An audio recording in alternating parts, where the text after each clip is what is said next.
Hello and welcome to another exciting episode of Tiva Drive. And behind me, excuse me, I have two monster trucks.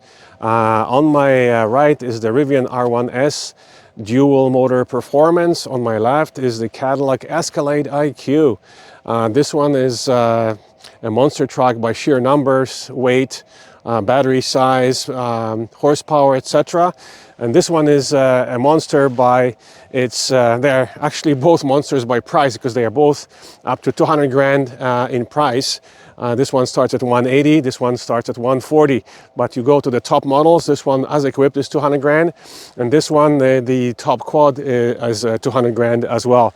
This one is more of an off-road car. This is a luxury limo pretty much, so a slightly different profile, but both being in similar price range. A lot of people might be comparing those two. So we decided to put them nose to nose, side by side for you, and we're gonna walk you around, check the interior space, the frunk, the trunk, and the third row space because they are both three-row SUVs. This one is more off-road focused and it's equipped with 20-inch with off-road tires, which affects the range. This one is equipped with 24-inch tires. As you can see, it looks gorgeous.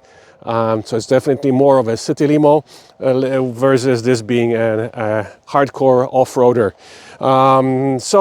Let's walk around. Let's start with the Rivian. We'll show you the space and then we'll show you the space inside the Cadillac Escalade. Okay, so here they are, nose to nose, Rivian R1S and Cadillac Escalade. So let's show you the differences in the frunks, interior space, including second and third row, and of course the trunks. We can mention that they both trunks with the third row up in both cars passed our e-scooter test, so our e-scooter fits nicely even with the third row up in both cars. Okay, let's show you the frunk first. Obviously, Escalade being a larger car, you can see that the frunk is just huge. It's immense. So there's quite a bit of space here. It's more elongated and narrower, where in the Rivian it's wider, but it's not as deep. But I think in terms of, again, the total space, Cadillac for sure wins on the frunk space storage. But Rivian has substantial storage as well, one of the largest one that we have of all the different EVs that are equipped with the frunk storage space. Let us now show you the Rivian first, second and third row space. Okay, so here we are. The doors open quite wide. Let me put the seat in my comfortable position. The seat unfortunately resets itself. I think somebody has put a memory that's attached to the key card, which basically remembers that somebody is all the way to the front and very tight. So here, this is my comfortable position for driving. Let's jump in the second row now to try and see what the now, what we have to mention is that right now we have comfort access on the Rivian, meaning the car is sitting down on its air suspension for the ease of access into the car. And then as soon as you turn the car on, the car goes up into the standard position or off-road position, depending on what setting you're in. Okay, so second row space. The seat moves forward manually. There's manual adjustments here. So basically this is for your seat back and this is for your seat front. So let me put it in a position. There you go. This is a position when I just barely touch the seats in front of me. So that would be my minimal space position for the second row. Was I to travel, in a second row for some reason, we can mention that the car is equipped with a screen, just like Tesla is equipped with a center screen here, and the heating vents are only in the center in the Rivian. Let's see how the access to the third row actually works. So let's put it down. So it's a spring-loaded second row. You push it forward all the way, and let's see if I can get in.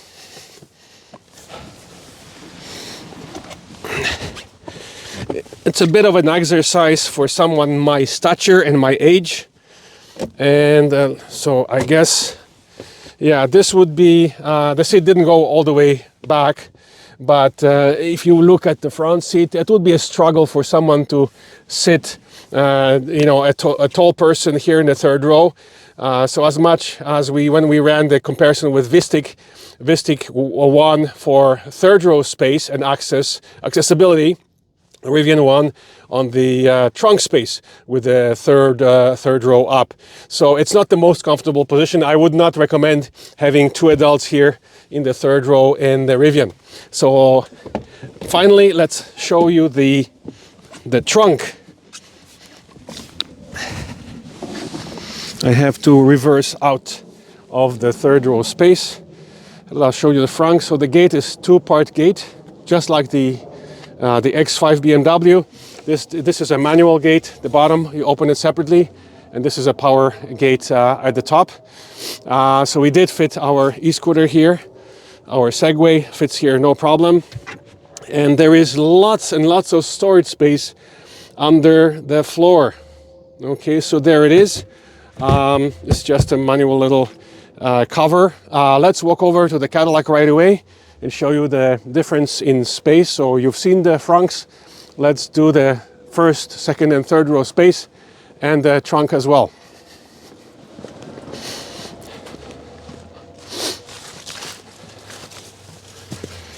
Okay, so here again, the seats have memories, and the adjustments are actually here, and the seat moved back because the moment you open the door, again, easy access pulls the seat back and the steering wheel up, etc., etc. So this is pretty much my comfortable position in the Cadillac Escalade. Let us get into the second row. This one has running boards here for to help with the access. I'm not sure, we have to check if the Rivian, you can attach running boards on the side. So here's the second row. Let me try and run it. Where was actually the seat adjustment? We forgot. We know how to fold the seat, but we're not sure where the seat adjustments are. Oh, they're all here. Yeah, so all the seat adjustments, massage, temperature, and position. Position the seat. Oh, okay. Yeah. Forward, rearward, yes. So all the adjustments, these are all electrically adjustable seats. So let me move the seat forward using the screen. It's a bit of a pain. We prefer normal buttons, or even manual seat is fine.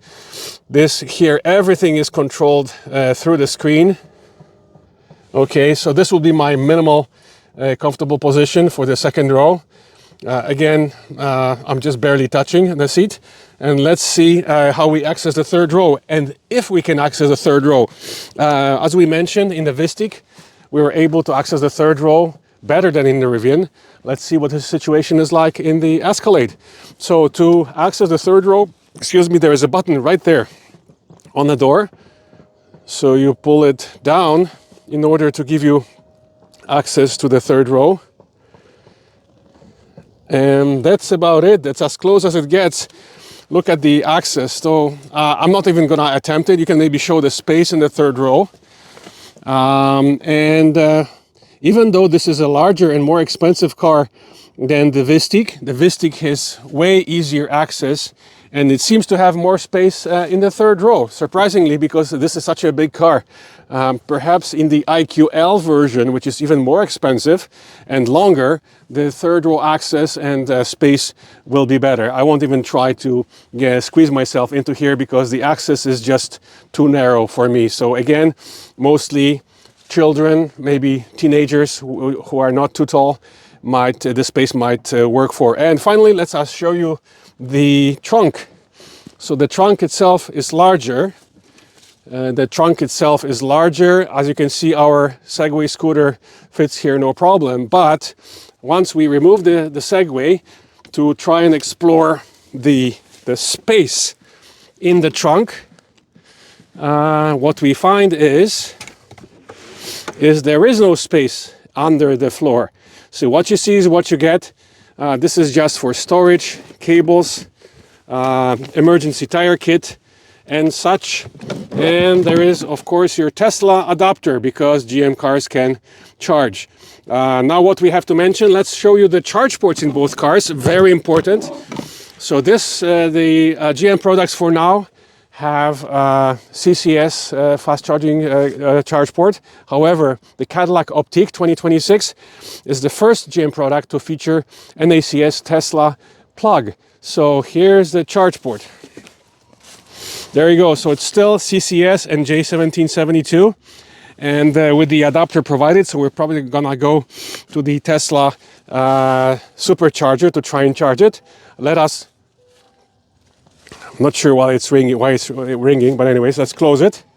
Let's show you the charge port on the Rivian. So this one here is located on the driver's side rear. This one is driver's side front.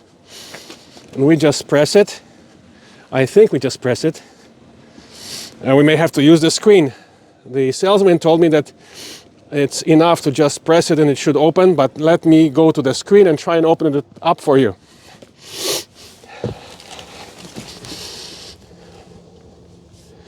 Charge port. There you go.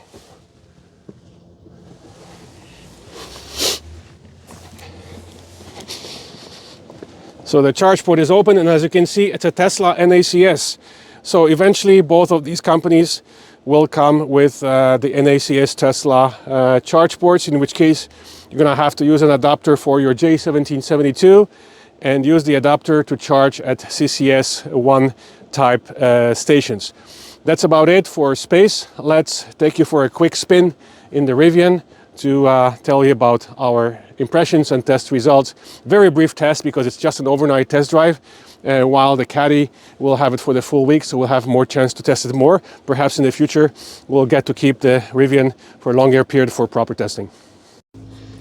Okay, here we are inside the 2025 Rivian R1S. The noise you can hear is most likely the heat pump. It's very noisy. The noise comes from the back. Apparently it might be the heat pump. Sometimes we also, and it's just off right now thankfully, sometimes we also had substantial, oh boy, very noisy, that if it's the heat pump, or it could be the suspension, where in all-purpose mode, and we wanted to demonstrate the sport mode, which lowers the suspension and gives you the best acceleration of 3.5 seconds. So we can both experience it. So let's put it in sport. The car is sitting down right now, so the suspension will be super hard. It's not very practical for city driving, so we're just gonna use it for launching this car, and that's about it. Okay, I think we're ready. 3, 2, 1, go.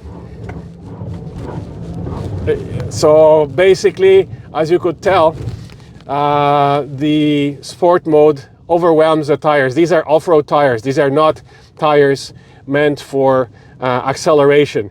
Also, those off-road tires, they consume more energy. So the range, instead of the usual 600 kilometer range, was yesterday at full was about 560 kilometers.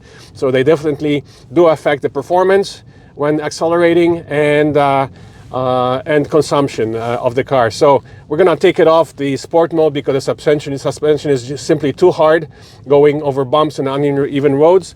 Let's put it all back in all-purpose. The suspension goes up to standard height, and then for off-roading, obviously the suspension goes all the way up.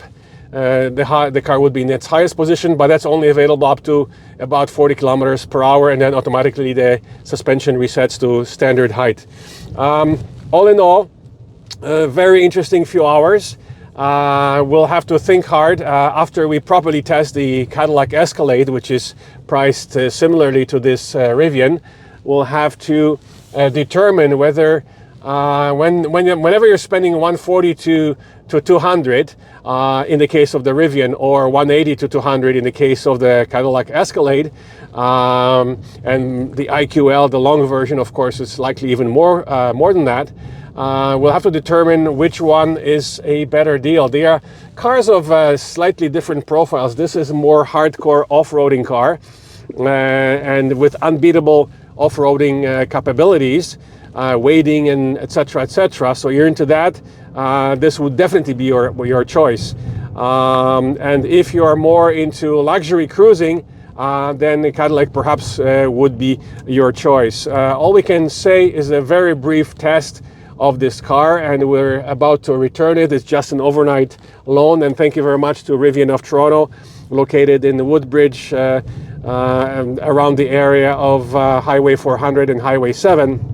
We have to thank Rivian for giving us access to this overnight test drive to give us an idea what the Rivian, what kind of car the Rivian is.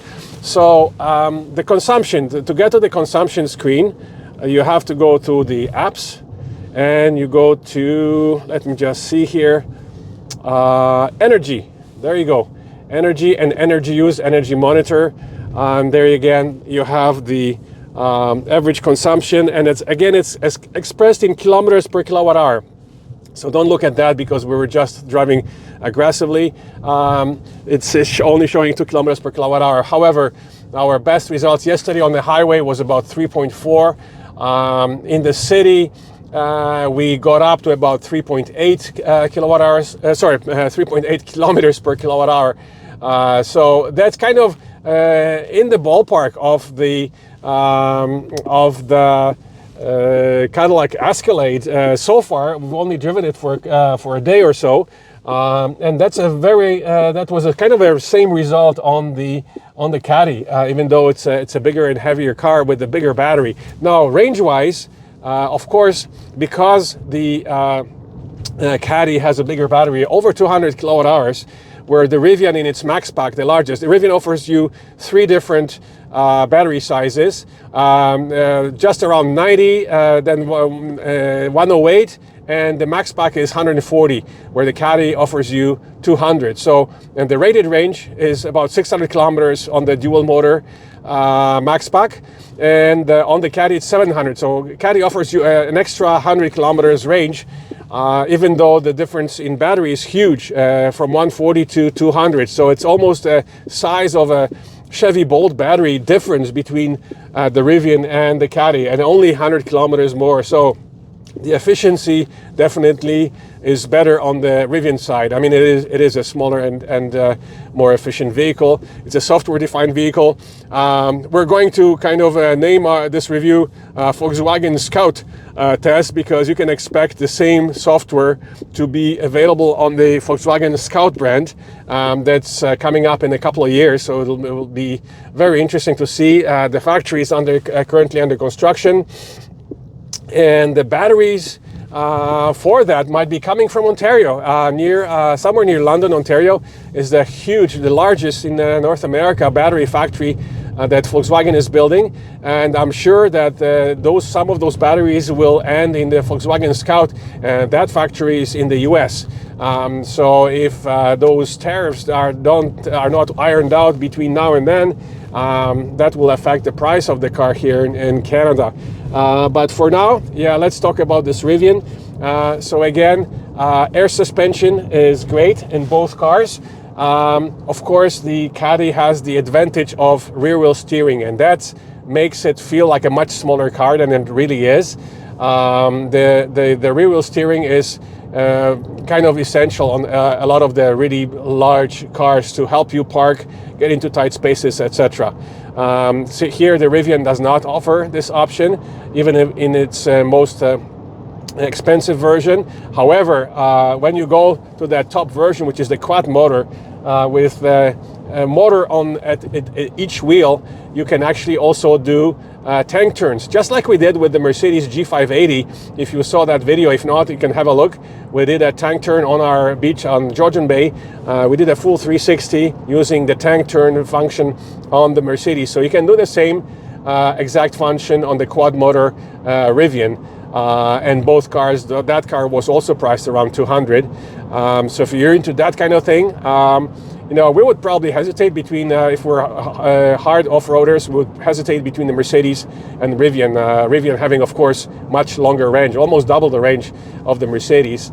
But I don't know if the buyers actually care about that that much. People in that price range. So all in all, quite impressed with this vehicle.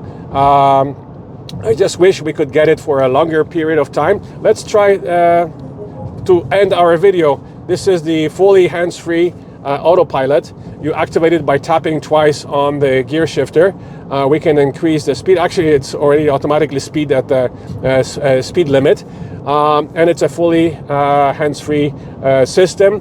It does have automatic lane change as well, but you have to initiate it manually using the indicator. So we'll try that in a moment to end our video. We'll try and change the lane using the indicator stock. If you have any questions regarding this test drive or the comparison, let us know. Next up, coming up, will be the section about the Cadillac Escalade IQ, which we will have the chance to test properly throughout this week. So we'll do a summary at the end to let you know which car we actually preferred. Right now, we're just driving back to return the Rivian and pick up our Audi from the Rivian dealership in Woodbridge. So here we go, turn stock, and didn't change the lane. Let's try again, perhaps because there is a car in there approaching. So now using adaptive cruise control. Yeah, so it didn't work this time, but it did work a few times on the Highway 400 for us, so it does work. But of course, it has its limitations, right? So you have to know the limitations of the hands-free autopilot system. Yeah, all in all, great EV SUV. In our opinion, there's probably too many functions concentrated on the screen, but that's the same case in a Caddy. Caddy has even more screens. So we just have to get used to it. This is kind of the Tesla style system with the added advantage of turn stocks, gear stocks, etc. You have controls over your wipers here on the stocks as well. So Tesla went too far in concentrating everything on the screens, where here you still have the stocks present. So that's about it for us in this 2025 Rivian R1S dual motor performance. Stay tuned for a section on Cadillac Escalade IQ. Okay, so here we are inside the 2025 Cadillac Escalade IQ, and we are shooting a quick episode of Super Cruise. And look at that, we are basically on a small tiny side road here near Georgian Bay, and the Super Cruise fully hands-free is working fine. We're letting go this vehicle that's turning into a driveway, and we're gonna accelerate, and the green light is on the steering wheel right here, meaning that the Super Cruise is fully operational on this tiny little side road. So they are mapping more and more of these roads where the Ford's Blue Cruise is only available on the 400 series highways. The Super Cruise, every time we test it, opens up on more and more of the side roads, and this one has never been activated before. We drove a few other Cadillacs with Super Cruise and Chevrolets, and this road was never activated. So it's amazing to see that this Cadillac Escalade, I mean, look at the interior here, it's just amazing. Huge fixed glass panoramic sunroof, full width screen here on this Escalade IQ, and a separate screen for this is climate, but it's actually everything else, seat settings, keyboard when you're typing in destinations and stuff like that. So it's a multifunction screen, but all in all, quite an impressive vehicle, as it should be for 200,000 Canadian. It starts at 160 Canadian, but as equipped in top version, it's about 200K, so it competes against top level Rivian R1S, Mercedes G580 EQ, and a few other vehicles in that price range. So stay tuned for the full review and comparison with the Rivian and perhaps a few others. Thanks for watching, and yes, really impressive vehicle. Hello and welcome to another Tesla supercharging session, this time on a GM product, this 2025 Cadillac Escalade IQ. We just drove it back from Georgian Bay to Toronto. We're here at Tesla Supercharger on North Service Road near Dixie in Mississauga. This is where we conduct a lot of the supercharger tests now on non-Tesla EVs. So this is the Escalade IQ.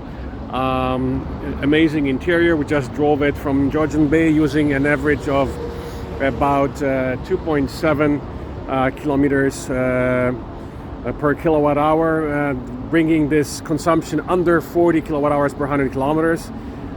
Works out to be approximately in the high 30s, which is normal for this monster, which has a 200 kilowatt hour battery and 680 horsepower to be exact. 4.5 seconds 0 to 100. Very comfortable 3-row SUV, even with the difficult access to the third row. Amazing interior. The only Cadillac that has full width screen here. Beautiful leather seats. There's another center screen here. As you can see, there's a huge fixed glass sunroof. There you go with the 3 rows. Speakers in all the seats. Heated, cooled and massaged, including the second row. So quite impressive. Let us show you the look from the front. The doors open and close electrically, so you just have to touch it. And they close themselves, of course, with the soft close. And the front here, as the car is charging, the LEDs here reflect the charging status here in front, showing you that the car is charging, with the LEDs flowing up. Sometimes at night it can bother your neighbors, so it's kind of interesting. Now let's just tell you about our charging session. So here we plugged in at 78%. We went to 95 kilowatts pretty much right away with the adapter. Using the adapter, in the future Tesla cars will be equipped with NACS or Tesla charge port. The first one being Optic EV 2026 model, which perhaps we'll get to test soon for you. This one, however, uses an adapter. Just prior to plugging in here, it's pretty full here today. It's a Thursday afternoon, and a lot of Teslas charging on either side of this supercharger. There's a lot of stalls here. I think it's around over 20 of them here, one of the largest Tesla supercharger locations here in Toronto. So just before plugging in here, we stopped at Ivy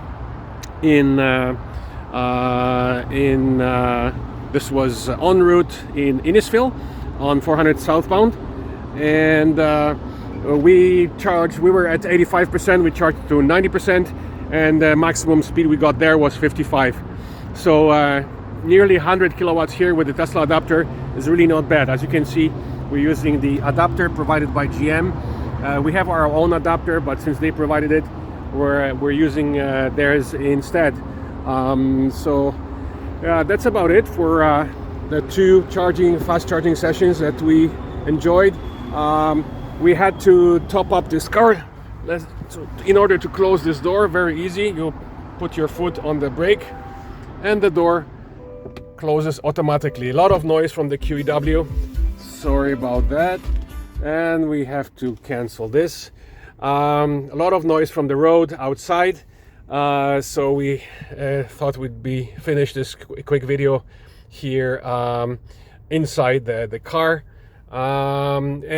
Yes, there we go. Average consumption, average efficiency at 3.4, but that's including the slow sections. So when the pure highway was actually about 2.7 kilometers per kilowatt hour, but the final score 3.4.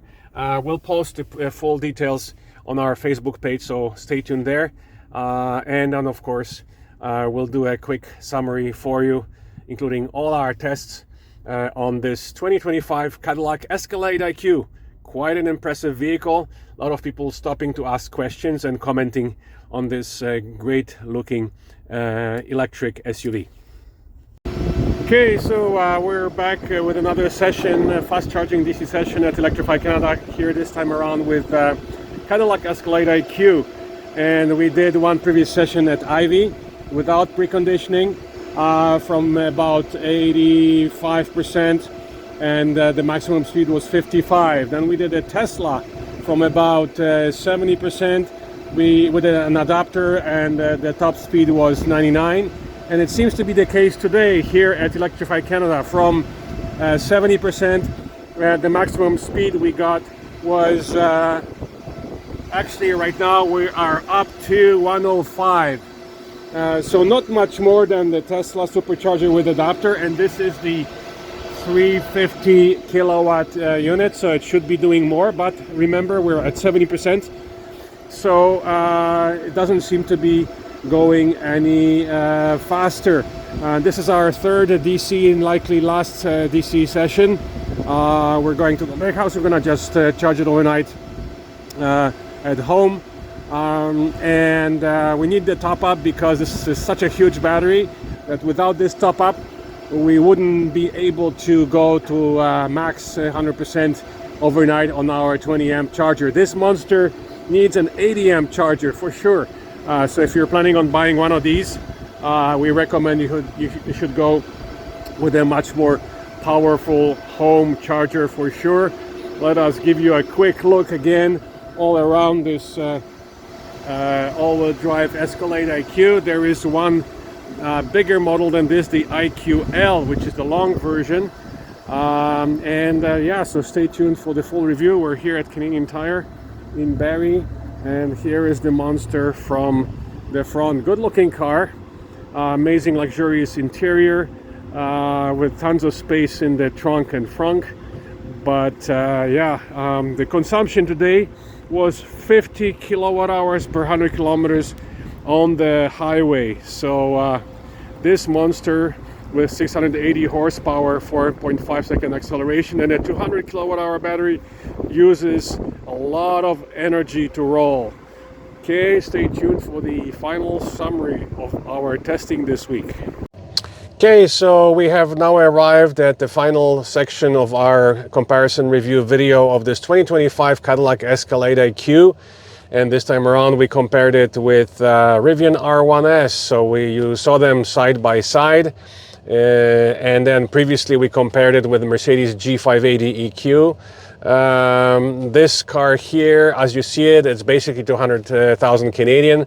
You can order them online or from GM dealer starting between 160 to 180 Canadian, but by the time you throw a few options on it, like this top of the line model which starts at 180, you throw a few options, and we're at 200,000 Canadian, and that's why we're comparing it to the R1S quad motor and the G580 EQ Mercedes, all of which are priced just around the $200,000 price mark.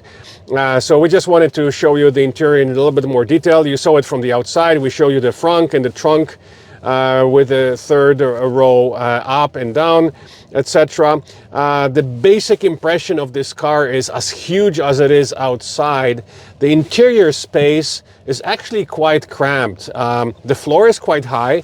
If you have a tall driver like myself, another tall person like the videographer here, the cameraman, is actually the space for the legs is not that good in the second row, and you cannot pull the seat even further because of the third row. So you can maybe show the third row space here.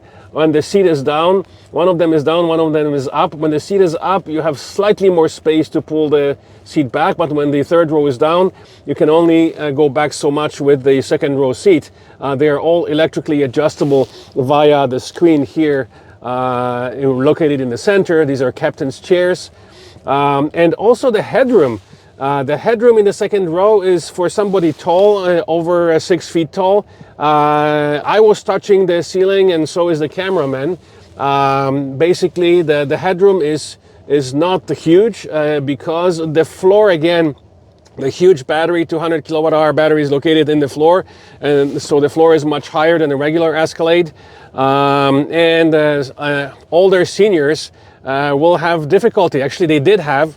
I had my parents over in this car, and they loved the interior, but getting in for both of them was a huge issue, even with a side step in this car. So again, very high floor. This is the only car in the Cadillac range that we are aware of that has this full width screen, the typical center screen which has navigation, entertainment, car stats, etc. This here, the dashboard here, which you can actually change. There's 3 different ways you can change it, and you can change it by pressing down on this. So this is the gauge. You can go to Google Maps, or you can go to driver assistance screen, which shows you the Super Cruise here. And finally, you have the night vision, which doesn't work now, but we tried it at night, and it works quite well. The car surprisingly is not equipped with automatic high beams, so we had to manually turn on the manually turn on the high beams. The night vision detection works quite well. It's just a small screen, as you see the square in the middle, and whenever it detects live objects like pedestrians or animals, it'll put a little yellow circle, yellow square around the subject to let you know, because the rest of the image is black and white, and it'll just put a yellow bracket around the subject to warn you that you're approaching a pedestrian or a live animal. So that's about it. Let's just put it back in the gauge mode, which is the one that we used most of the time. And then so here on the right you have your entertainment screen. Here you can put your trip stats. If you wish, you can also put other things. Everything is done through the menus. Right now we have it on the car stats. You can the main menu is here. You have you can download the Google apps through your Google account. You have the Play Store button here. You have to be signed in with your Google account in order to download the apps. As you can see, somebody before us downloaded the Waze and we were using it. So it's not our phone Waze, because there is no Android Auto, there is no Apple CarPlay. Everything is done through your Google account and whatever apps that you download. Your drive modes are here. So you have basically Tour, Sport. So Tour, you have the Sport, you have the snow, ice, and you have tow haul as well. So we've done most of our testing in the Tour mode.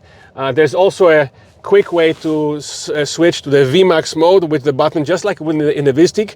There's a V button on your steering wheel here, the red V button. If you press it, you can see right away that the V appears here, and we are in the VMAX mode. But surprisingly, even though we're in VMAX mode, the way you know it, because the little light here, actually it's right here on the dashboard, the V appears with a check mark, but we're still in Tour mode. So we can probably put it in Sport mode and see what difference it's gonna make.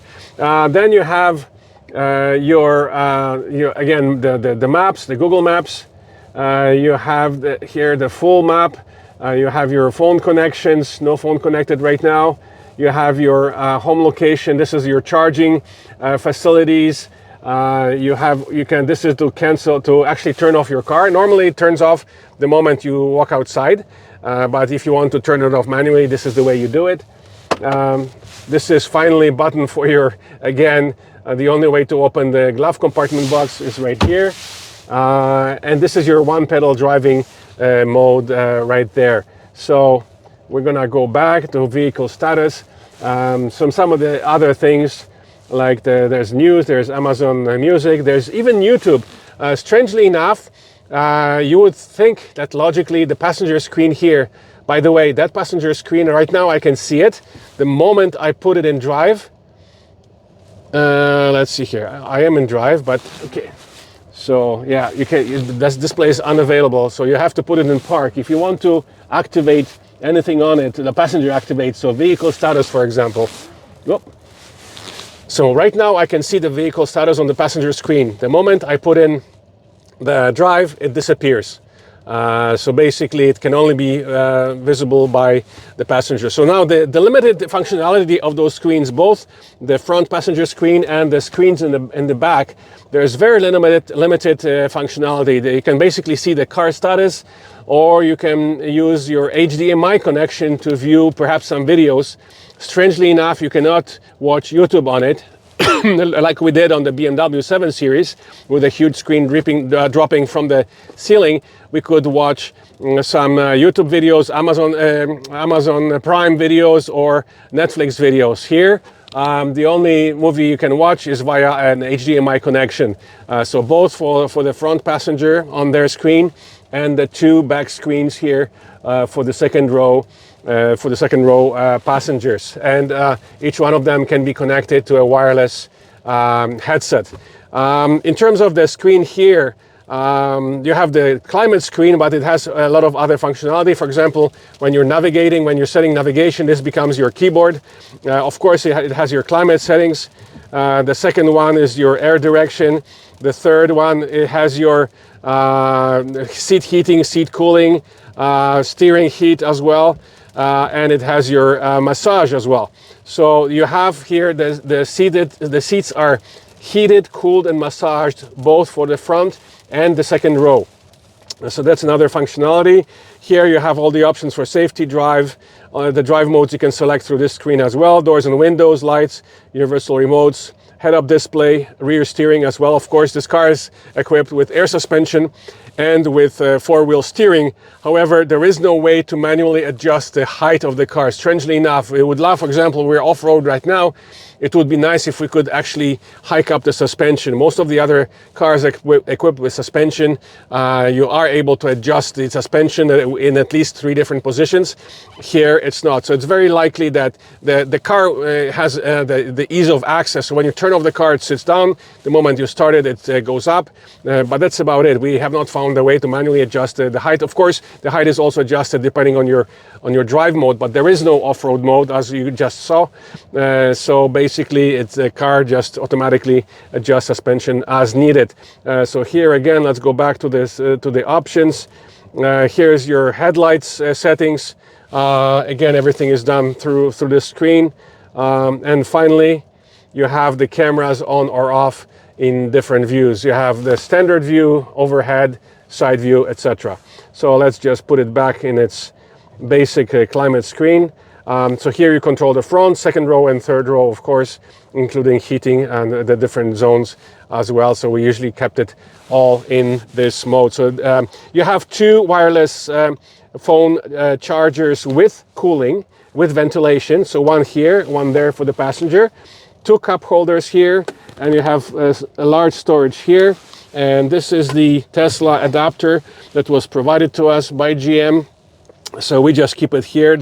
Originally it was under the floor of the trunk, but we kept it here so it can be easily accessed. And then you have 2 USB-C plugs here. So this is for even faster charging. We plugged in our Audi cord for phone charging. A very large shelf here under this center console. So lots of storage. And that's about it for the interior. Of course, we have the large fixed glass sunroof here, goes all the way back. There is no sunshade on it. So because it's almost winter, we never had an issue with this car overheating, even on a sunny day, and there weren't that many of those. But that's about it for the interior. All the seat adjustments are on the doors, just like in the Mercedes cars. This car is equipped with an AKG stereo system. And the other thing here in the back, you have airplane style little tablets where you can position your laptop, or you can also do if you're having some snacks, the kids in the back, etc. So this is kind of a neat little idea as well for the second row passengers. All right, so that's about it for the interior. Let's hit the road and tell you all about the results of our testing. This grass on the beach still bears the marks of our tank turn on the G580. So this car, the platform is shared with the Hummer EV. Of course, the Hummer EV is available with quad motors, allowing it to do the tank turns, just like the Rivian R1S quad, which can also do tank turns, as can also the Mercedes G580 EQ, again equipped with quad motors in this price range. But this car is just a dual motor, However, it's the same platform, using the same size battery as the Hummer EV and also the Chevy Silverado EV, GMC Sierra EV, and soon there'll be GMC Yukon and Chevy Suburban EVs coming shortly on the same platform. And so all these cars are equipped with 800-volt system, 200 kilowatt-hour battery, and the consumption, as you can see, is right here. So we'll tell you all about that in a moment. So we are currently in this sport mode, and let's just put it back, exit from that, and let's just put it in our drive modes, basically. So we'll try the official numbers for that, but we won't do it here. We'll do it on an empty road. We'll try and launch it for you, but the official time is 4.5 seconds, 0 to 100, even though it has 680 horsepower, but it's a 4-ton vehicle, so it's a very heavy, very large. So the performance is actually not as good as the Vistic that we Cadillac Vistic that we tested recently with the same kind of horsepower, over 600 horses, and that one was capable of under 4 seconds from 0 to 100. Also, we found that the Vistic has better access to the third row, much easier. I was able to get in. I did not even attempt getting inside the third row here in this car. It's not very comfortable access, so it's mostly, again, for small adults and perhaps children, teenagers, who are in good physical shape to be able to squeeze themselves into the third row here, because the movement of the electric second captain's chair is very limited. You can only push it forward so much. In some of the other EVs we tested, the 3-row EVs, all 2 rows, both rows are moving forward to give you better access. So in this kind of a price range, you would expect that you would have something similar to really facilitate access to the third row, but it's not the case. So again, if you're looking for a usable third row, definitely go with a Vistic instead of this Cadillac Escalade IQ. We have not tested the long version of it called the IQL yet. Perhaps we'll get a chance one day, but for now, again, if the third row accessibility and space is important to you, definitely we would recommend the Vistic more than this Escalade IQ. All right, so in our testing, we've done a few round trips, all on the highway, because hypermiling vehicle like this does not make any sense, so we did not even attempt hypermiling this vehicle. We used the sport mode a few times for overtaking slower cars, etc., on smaller roads. And of course, we use the Super Cruise. The Super Cruise is quite impressive. We have a few short reels of us using the Super Cruise, and not only on the 400 series highways, but also on small side roads. Surprisingly enough, they're mapping more and more of these side roads, small side roads that allow you to be driving hands-free using this GM Super Cruise. So we're just getting onto the country road, so we can try and launch it for you. It's a bit of a wet pavement. It's been hailing and raining and snowing, kind of a late November typical weather. So we'll try and see if we can launch it for you. We're in sport mode and we're in V mode.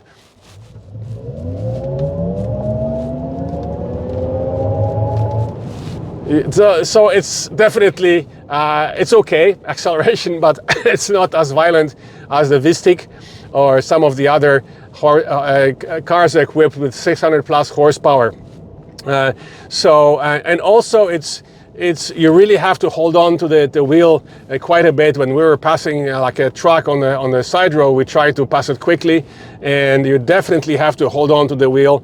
It tends to kind of have its own mind in terms of the direction when you're pressing it hard. So it's not a sports car for sure, and if you're really gonna press it hard, be aware of its limitations. So we're gonna put it back, so you notice the sounds, of course. We'll put it back in tour and take it easy from now on. And let's go back to the test results. So 3 round trips, all on the highway 400. We did some city driving in it as well. We tried to bring the consumption down as much as we could, but in this monster. So yesterday was the highest consumption because the temperature was about 5 degrees centigrade above zero, just above zero. Strong headwind. It was sunny day. but we had quite a bit of a headwind, and so the consumption on the highway went all the way up to 50 kilowatt hours per 100 kilometers, or 2 kilometers per kilowatt hour.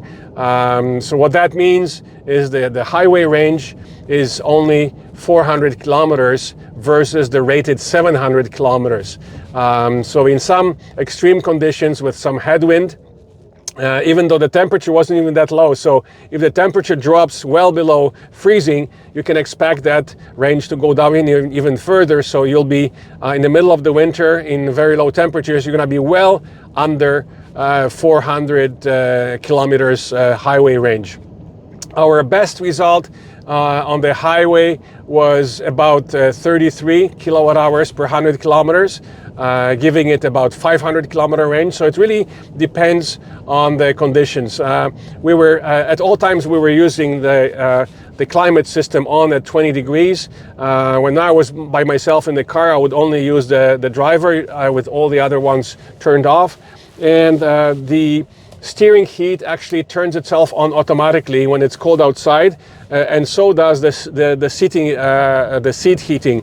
I would turn it off. I don't like the seat heaters, but I would definitely keep the steering heat on for comfort purposes. So again, the consumption between the low of let's say 33 all the way up to 50 kilowatt hours per 100 kilometers, which basically changed the maximum highway range under these late fall conditions between 400 and 500 kilometers instead of the rated 700. So the 700 kilometers, even though at full it was actually right now you can see at 99% it's showing 737 kilometers, but that kind of a range can only be achieved really from our experience based on this week's test only by the city usage. So in the city, the car was using below 30 kilowatt hours per 100 kilometers, which would then allow you to kind of achieve that. But other than that, on the highway, based on our testing, it's much less than that. So now we've also done a few fast charging tests. As you know, this car is capable, it's an 800 volt system capable of up to 350 kilowatts. Most of the time though, we were at high state of charge. We were usually charging from high 60s all the way to 80 or 90%, 60 to 80, 70 to 90, etc., etc. We did both CCS a couple of times at Ivy and Electrify Canada. We did 2 Tesla supercharger sessions, one in Toronto, one up north. And so according to our testing, if you precondition the car, in order to precondition it, you can do it through the center screen. There is a way to manually precondition it, and we discovered it yesterday. And also, if you set navigation via the Google Maps will tell you the percentage of the state of charge upon arrival, but it also apparently is now capable of preconditioning your car as well. So you can either do it by setting the navigation to the actual fast charger, not the address. You have to put in the actual fast charger as destination. Now, when we put in the Tesla superchargers as destination, the car actually said that this plug is not compatible with our car. So we're not sure if actually in that case the precondition happened or not. It seems to have happened, because at Ivy we arrived and we achieved the maximum of 55 kilowatts from 80%, where at Tesla, at the same percentage state of charge, we achieved, after preconditioning, after setting the navigation for Tesla supercharger, we achieved double that. So we were at about 100. Our fastest session was at the CCS Electrify Canada DC charger, and we achieved about 111 kilowatts. Again, it was the upper end of the battery. We were just below 70%. We started at 68%, and it started at around 90, ramped up to about 111 max. So nowhere, and that was the 350 kilowatt unit. So it's the one that is supposed to provide you excuse me, with the fastest speed. But keep in mind that maximum speed is usually only available, it's usually only available at very low state of charge. Let's turn on the, there we go. We should be in, let's turn it on again. There we go. We are on the Highway 12. As you can see, we are on a Super Cruise. Again, the steering wheel is green. We can adjust the speed to the speed limit on the steering wheel, and we are cruising by. It's going to turn off very soon. We're approaching the city. Going on the small side roads through the villages, the system is capable also of maintaining Super Cruise. Here it's going to probably disconnect shortly. It's going to flash red. You'll have to take over. The only thing is, the car does not seem to adjust the speed automatically to the speed limit with the tolerance that's programmed, as some of the other EVs that we tested are capable of. So that would be nice to have in the future. I'm sure it can be done through some software updates in the future. If you know of the way to actually do it, we were not able to find it through the center menus, but I'm pretty sure that it will be possible in the future. Again, very impressed with the Super Cruise being capable of super cruising hands-free on small side roads, as you can see here on Highway 12, but even some of the other local side roads we're able to maintain the Super Cruise hands-free system, which is quite impressive. So that's about it. Oh, there we go. Red is flashing. We have to take over, and we are no longer on the Super Cruise. Let's take it off. That's about it for our impressions. In terms of the comparison with the R1S, these are completely different style of cars. We showed you the differences in the interior, the roominess, etc., etc. Even though they are in the same price range and they may be cross-shopped, but this car is more a luxurious limo, where the other car is a hardcore off-roader. Even though I anticipate that a lot of the buyers spending 200 grand on their electric SUV will not be taking it off-roading. Correct me if I'm wrong. Perhaps that can be done in the future Jeep Recon, which was just launched the other day, this week. So we look forward to testing that one for you. But in terms of this car, I think it's just like a luxurious limo. If you want to go off-roading, there's better choices out there. So the Rivian R1S is one of them in its various iterations and versions, as well as the Mercedes G580 EQ, which unfortunately loses a lot of range. It has a much shorter range than either this car or the Rivian. So that's about it. If you have any questions, please don't hesitate to comment under our video. And we'll try and answer your questions.